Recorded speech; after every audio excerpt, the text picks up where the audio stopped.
how we respond to a question on cancel culture, for example, is quite enlightening because it reveals something of the tension believers feel when it comes to how we relate to the culture around us. When you have something like cancel culture, which involves, an en masse rejection of an idea or of a person perhaps because of some failing, it's also easy for the Christian to feel like they have to be swept away with the torrent of popular opinion.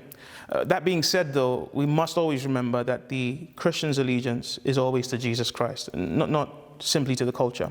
Although that doesn't preclude the culture from speaking quite helpfully and speaking in a way that a Christian also might agree with. This happens even in cancel culture. So one of the things that cancel culture is acknowledging is that there can be wrongdoing, and wrongdoing can have consequences.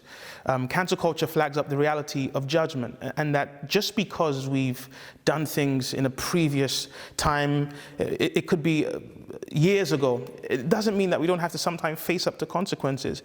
It actually flags up the reality of sin and judgment and punishment, things that Christians are very passionate about speaking about. And so cancel culture offers us a platform to address these issues in our cultural context. And so Christians should be careful before we outrightly reject the reality that sometimes things might need to be cancelled. That being said, though, the Christian is bound to find emphatic in their minds the reality that the way we approach people's failings is defined by how God has approached our failings, how God has dealt with our sins. And two things come to mind, things that are at the heart of the Christian faith. One is redemption. The Christian is someone who believes that he or she is what they are because God has redeemed them. God actually made provision to ensure that our failings would not define us, that our sins could be dealt with, could be washed away. We were redeemed. We were giving a second chance. That's how the Christian is always going to approach the issue of sin. Another thing is reconciliation. In the cross of Jesus Christ, in the death of Jesus Christ, God made provision not simply for our sins to be washed away, but washed away so that we could enter into the freshness of a second chance that offers us a new relationship with God.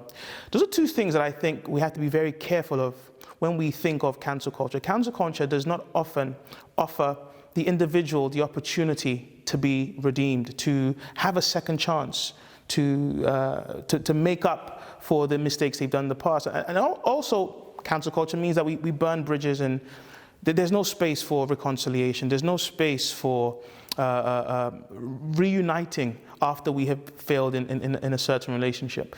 For the Christian who has the gospel of grace at the foremost of their minds, for the Christian whose relationship with God is defined by God's redeeming and reconciling grace, we're bound to find that we also interact with cancel culture from that vantage point.